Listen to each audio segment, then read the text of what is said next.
السلام علیکم ورحمۃ اللہ وبرکاتہ نحمدہ ونصلی علی رسولہ الکریم اما بعد۔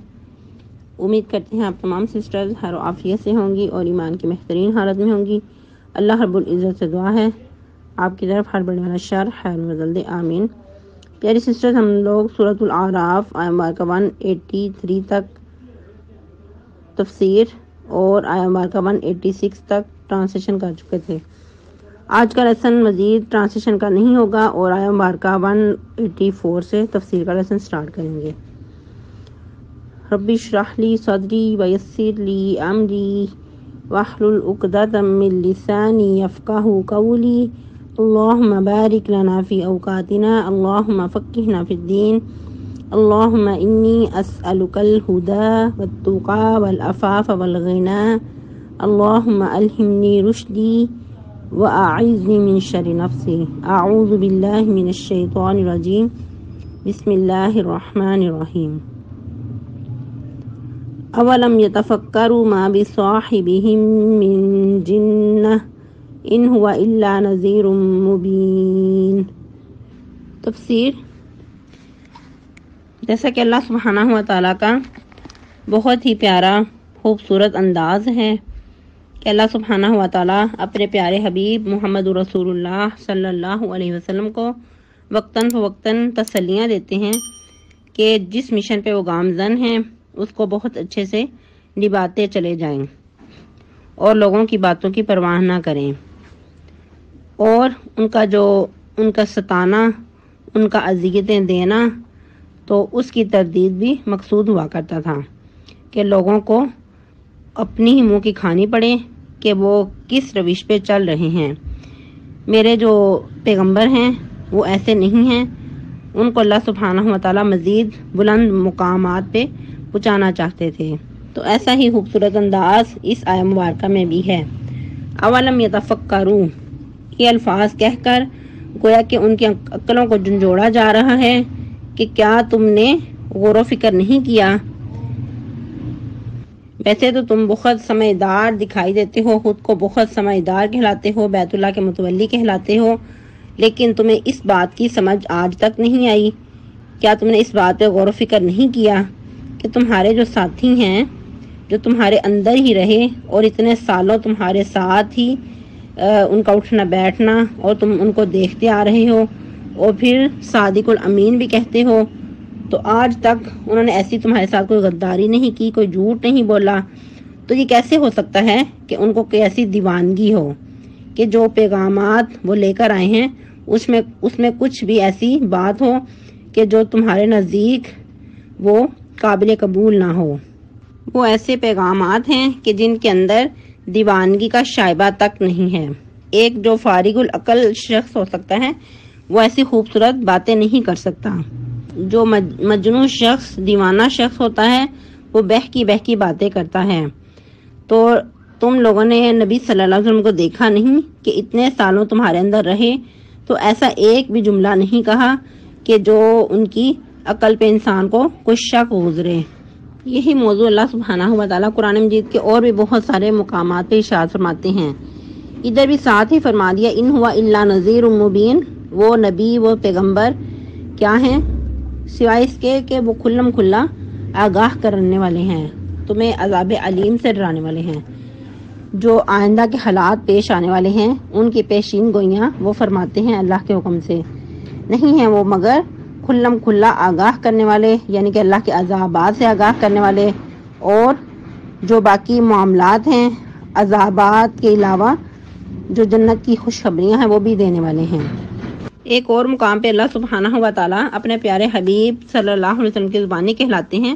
لقد لبثتم فیکم امورا، کہ میں تمہارے اندر ایک عرصہ دراز تک رہا ہوں، یعنی کہ 40 سال کا عرصہ طویل عرصہ ہوا کرتا ہے، کوئی چھوٹا عرصہ نہیں۔ تو اتنے سالوں میں تم نے کوئی ایسی میرے سے کوئی بات سنی ہو، کوئی ایسا جھوٹ سنا ہو کہ جو تمہاری سوچ کو بگاڑنے والی ہو؟ ایسی کوئی بھی تو بات نہیں کہی۔ تو اگر 40 سال کے بعد یہ پیغام تمہارے تک پہنچایا ہے تو اللہ کے حکم سے ہی پہنچایا ہے۔ اتنے زبردست پیغام حلال و حرام کے بارے میں، جنت دوزخ کے بارے میں، اور بھی باقی جو زندگی کے معاملات ہیں، صلہ رحمی اور بھی جو انسان کی زندگی اس کے بعد پیش آنے والے معاملات ہیں، پھر جنت اور دوزخ کے معاملات ہیں، قبر حشر کے تمام معاملات کوئی ایک دیوانہ شخص نہیں کہہ سکتا۔ یقیناً یہ جو پیغامات پیغمبر آپ تک پہنچا رہے ہیں یہ اللہ سبحانہ و تعالیٰ کے پیغامات ہیں۔ پھر ساتھ اللہ سبحانہ و تعالیٰ مزید دلائل کے طور پر کیا فرما رہے ہیں، اولم ینظروا فی ملکوت السماوات والارض، کیا بس انہوں نے نہیں دیکھا آسمانوں اور زمین کی سلطنت میں، یعنی کہ کونی جو دلائل ہیں وہ بھی بہت پھیلے ہوئے ہیں، کونی نشانات بھی بہت پھیلی ہوئی ہیں نبی صلی اللہ علیہ وسلم کے سچے پیغمبر ہونے کے لیے۔ باقی بھی جو پیغامات اور کائنات کے بارے میں تمہیں آگاہی دیتے رہتے ہیں تو پیغمبر یقیناً سچے پیغمبر ہیں، اور باقی جو پیشین گوئیاں ہیں وہ بھی تم اپنی آنکھوں کے سامنے دیکھتے چلے آ رہے ہو کہ وہ سچی ہیں، برحق ہیں، وہ پیش آتی رہتی ہیں، تو پھر تمہیں ماننے میں کیا چیز آڑے ہے۔ پھر مزید وما خلق اللہ من شیء، اور جو کچھ بھی اللہ سبحانہ و تعالیٰ نے پیدا کیے ہیں، ان کے نبی صلی اللہ علیہ وسلم کو سچا ماننے کے لیے مکمل کائنات پہ غور و فکر کر لو۔ جو بھی اللہ تعالیٰ نے باقی چیزیں پیدا کی ہیں تمام چیزوں کے اندر آپ صلی اللہ علیہ وسلم کی سچے ہونے کی دلیل موجود ہے۔ مثلا سب سے پہلے جو آپ صلی اللہ علیہ وسلم کی دعوت تھی توحید کی دعوت تھی، تو کائنات کا ذرہ ذرہ اس بات کی گواہی دے رہا ہے کہ ان کو تخلیق کرنے والا، ان کو پیدا کرنے والا کوئی ہے اور وہ ایک ہی ذات ہے۔ تو پھر آپ صلی اللہ علیہ وسلم کو سچا پیغمبر ماننے میں کیا دشواری ہے۔ پھر مزید اتنا بلند و بالا آسمان دیکھ لو کہ جو کبھی اس کے اندر کوئی دراڑ نہیں آئی، کوئی رہنا اندازی نہیں ہے، کوئی شگاف نہیں ہے، تو یہ کائنات کا نظام چلانے والا بھی کوئی ہے اور وہ ایک ہی ذات ہے، اللہ سبحانہ و تعالیٰ کی ہی۔ تو اس بات کی بھی بہت زبردست دلیل ہے کہ نبی صلی اللہ علیہ وسلم سچے پیغمبر ہیں۔ پھر مزید اللہ سبحانہ و تعالیٰ ساتھ ہی تنبیہ کرتے ہوئے فرما رہے ہیں وَأَنْ عَسَىٰ أَنْ يَكُونَ قَدِ اقْتَرَبَ أَجَلُهُمْ، اور یہ کہ ہو سکتا ہے کہ ان کی موت کا وقت قریب ہی آن پہنچا ہو۔ یعنی کہ انسان اگر کسی ہٹ درمی کی وجہ سے نہیں مانتا، کائنات کی نشانیوں کو پہچانتے ہوئے نبی صلی اللہ علیہ وسلم کو اگر جھٹلا رہا ہے تو پھر اپنی موت کو ہی یاد کر لو کہ تمہارے سامنے روز روز اتنی موتیں ہو رہی ہیں، تمہارے سامنے تمہارے پیارے جا رہے ہیں، تو پھر تمہاری بھی موت کا وقت بہت ہی قریب ہے، دور نہیں ہے۔ تو پھر یاد رکھو کہ اگر ان کو نہیں مانو گے تو پھر جو عذابات کی وعید سناتے ہیں وہ تم سے کچھ دور نہیں ہے، پھر تم اس کو یقیناً پا کے رہو گے، کیونکہ بعض اوقات انسان کو سدھرنے کے لیے اس کی موت جو ہے وہی کافی ہوتی ہے۔ موت کی یاد جب انسان کو آتی ہے تو انسان بہت سارے گناہوں سے بچ جاتا ہے۔ پھر اللہ سبحانہ و تعالیٰ مزید ان کی عقلوں کو جھنجھوڑنے کے لیے فرما رہے ہیں فَبِأَيِّ حَدِيثٍ بَعْدَهُ يُؤْمِنُونَ، تو وہ اس بات کے بعد اب مزید کس بات پہ ایمان لائیں گے، یعنی کہ قرآن جو اتنا بڑا ان کے لیے بطور معجزہ پیش کیا گیا ہے، یہ ان کے پاس موجود ہے، یہ اپنی آنکھوں سے پڑھتے سنتے بھی رہتے ہیں، اور جو اس کے اندر معجزات ہیں وہ بھی اپنی آنکھوں سے دیکھتے رہتے ہیں، تو اس کے بعد بھی وہ اگر ایمان نہیں لاتے تو پھر مزید ان کو کس چیز کی ضرورت ہے، کس چیز کو دیکھ کر وہ ایمان لانے کے لیے تیار ہوں گے۔ مزید پھر موت کا ہی ہے جو کہ انتظار کر رہے ہیں کہ جب وہ آ جائے گی تو پھر مہلت ان کی زندگی کی ختم ہو جائے گی، پھر کچھ پلے نہیں رہے گا، تو اس سے پہلے اگر وہ مان لیں تو ان کے لیے ہی اچھا ہے۔ پھر ساتھ اللہ سبحانہ و تعالیٰ فرما رہے ہیں مَن یضلل اللہ فلا ہادی لہ، جس کو اللہ تعالیٰ ہدایت دے دے، جس کو اللہ گمراہ رہنے دے تو اس کے لیے کوئی ہادی، کوئی رہنما نہیں ہو سکتا۔ یہ ایک طرح سے ان کے لیے بھی ڈانٹ ہے اور نبی صلی اللہ علیہ وسلم کے لیے بھی ایک تسلی بخش ہے کہ آپ ان کی ہدایت کے لیے کتنے بھی حریص ہو جائیں، جس کو اللہ گمراہ رہنے دے، جن کی تقدیر میں گمراہی لکھی ہے ان کو کوئی بھی ہدایت نہیں دے سکتا، چاہے ان کے لیے کتنی ہی توغو کی جائے، لیکن ان کو کوئی سیدھی راہ پہ نہیں لا سکتا۔ اگر وہ ہدایت حاصل نہیں کرنا چاہتے تو پھر آپ کی کوشش جو ہے ان کو ہدایت نہیں دلا سکتی، کیونکہ نبی صلی اللہ علیہ وسلم کی بہت کوشش، بہت حریص ہوا کرتے تھے کہ یہ لوگ مان جائیں، لیکن جن کی قسمت نے ہدایت نہیں لکھی ان کے لیے جتنے بھی زیادہ ان کو معجزات دکھا لیں تو ان کے لیے باعث نفرت ہی ہوتے ہیں۔ تو یہی حال ان لوگوں کا تھا۔ تو اسی لیے اللہ سبحانہ و تعالیٰ فرما رہے ہیں فلا ہادی لہ وَيَذَرُهُمْ فِي طُغْيَانِهِمْ يَعْمَهُونَ، اور آپ ان کو ان کے حال پہ چھوڑ دیں، ان کی سرکشیوں میں پڑا رہنے دیں کہ وہ بہکتے رہیں، وہ جس حال میں پڑے ہیں ان کو بھٹکنے کے لیے چھوڑ دیا جائے۔ اور بھی پتہ چل رہا ہے کہ یہ جو طغیان ان کے اندر ہے، جو سرکشی ان کے اندر ہے، ہٹ درمی ہے، ان کے اندر تکبر ہے، وہ چیز ان کو ہدایت کی طرف نہیں آنے دیتی۔ جب انسان کے اندر تکبر آ جاتا ہے تو پھر انسان کہیں کا بھی نہیں رہتا۔ ایسے شخص کا بھی علاج یہی ہے کہ اس کو اس کے حال پہ چھوڑ دیا جائے،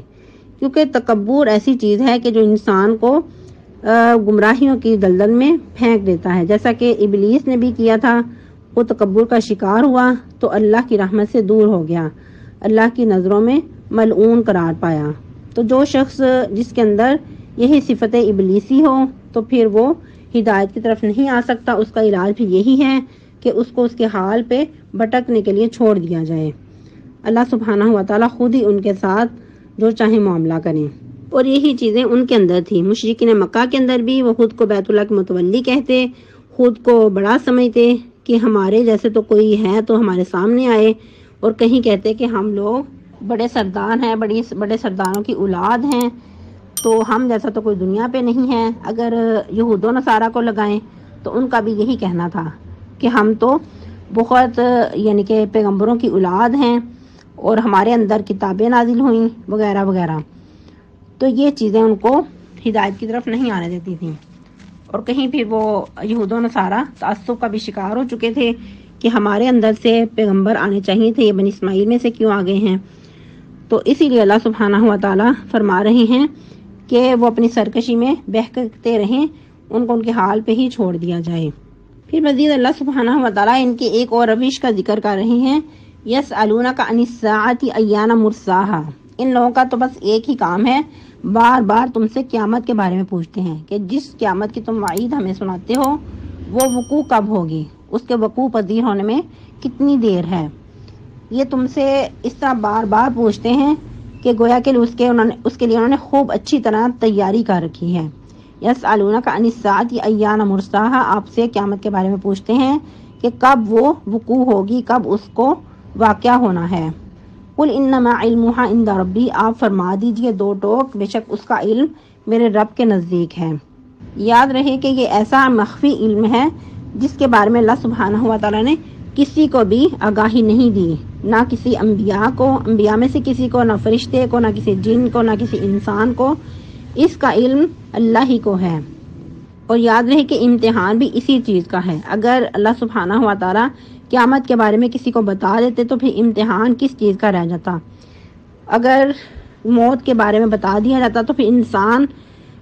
اس کے لیے تیاری کر لیتا این اس وقت جب اس کی موت کا وقت قریب ہو جاتا۔ لیکن اللہ سبحانہ و تعالیٰ نے نہ موت کے بارے میں کسی کو بتایا ہے، نہ قیامت کے بارے میں کسی کو بتایا ہے، اس علم کو اپنے پاس ہی چھپا کر رکھا ہے۔ البتہ قیامت کی جو نشانیاں ہیں اس کے بارے میں آگاہی دے دی، بڑی بڑی نشانیاں بھی اور چھوٹی نشانیاں بھی۔ چھوٹی نشانیاں تو جو ہم روزمرہ دیکھتے رہتے ہیں وہ سب تقریباً پوری ہو چکی ہیں۔ بڑی نشانیاں جو اوورآل 10 نشانیاں ہیں اس کے بارے میں بھی نبی صلی اللہ علیہ وسلم نے آگاہی دے دی۔ اور قیامت کے بارے میں کیا فرمایا کہ قیامت اتنی اچانک آئے گی، اس کا حادثہ عظیم اتنا اچانک ہوگا کہ انسان سوچ بھی نہیں اس کے بارے میں رکھتا ہوگا کہ جو انسان جو بھی کر رہا ہے وہ ابھی اسی حالت میں ہوگا کہ اچانک ان لوگوں پہ قیامت آ جائے گی۔ یعنی کہ جو بھی دو لوگ آپس میں معاملات کر رہے ہیں وہ ادھر کے ادھر ہی ہوں گے کہ اچانک سے قیامت کا حادثہ پیش آ جائے گا۔ مثال کے طور پہ 2 آدمی اپنے درمیان کپڑا پھیلا کر بیٹھے ہیں خرید و فروخت کرنے کے لیے، ابھی اس کو لپیٹے نہیں گے لیکن قیامت کا اچانک حادثہ پیش آ جائے گا۔ اور جو اونٹنی کا دودھ دونے والا ہے وہ ابھی دو کر فارغ نہیں ہوا ہوگا کہ اچانک اس کا حادثہ پیش آ جائے گا۔ اسی طرح جو شخص حوض کو درست کر رہا ہے اپنے جانوروں کو پانی پلانے کے لیے، ابھی وہ اس کو درست کر کے فارغ نہیں ہوا ہوگا کہ اچانک سے قیامت پیش آ جائے گی۔ اسی طرح کسی شخص نے نوالا منہ تک کے لیے اٹھایا ہے، ابھی اس کو کھانے کے لیے یعنی کہ منہ میں تک نہیں لے گیا، اس سے پہلے ہی قیامت کا حادثہ پیش آ جائے گا۔ یعنی کہ قیامت کے بارے میں کوئی آگاہی نہیں دی جائے گی کہ تم لوگ الرٹ ہو جاؤ قیامت پیش آنے لگی ہے، بلکہ اس کا حادثہ عظیم اچانک سے ہی پیش آ جائے گا۔ پھر مزید فرمایا لا یجلیھا لوقتھا الا ھو، نہیں ظاہر کرے گا اس کو مگر اس کے وقت پہ ہی، اور یاد رہے کہ جب وہ ظاہر ہو جائے گا تو کیا ہوگا، ثقلت فی السماوات والارض، کہ وہ بہت باری ہوگا آسمانوں اور زمین میں، لا تأتیکم الا بغتہ، نہیں آئے گی تمہارے پاس مگر اچانک ہی، اتنی اچانک پیش آ جائے گی کہ جو پہلے بتایا گیا کہ اچانک یہ سارا معاملہ ہو جائے گا، اور اتنی باری یہ بات ہوگی آسمانوں اور زمین میں کہ انہونی کام ہوں گے، آسمان ٹکڑے ٹکڑے ہو کر گرے گا، سورج اور چاند ستارے سب اپنی روشنی کھو دیں گے، اور ایک تہلکہ مچ جائے گا زمین و آسمان میں، پوری کائنات کا نظام جو اتنا خوبصورت چل رہا ہے، جو اتنا خوبصورت دکھائی دیتا ہے، وہ سارا درم برم ہو کر رہ جائے گا، سورج لپیٹ دیا جائے گا، پہاڑ دنی ہوئی روئی کی طرح اڑے اڑے پھریں گے، سمندروں میں آگ لگ جائے گی، جانور بے سہارا بھاگتے پھریں گے، ہر انسان ایک طرف بھاگتا پھرے گا کہ یہ کیا ہو گیا ہے، آج کہاں بھاگ جائے، این المفر۔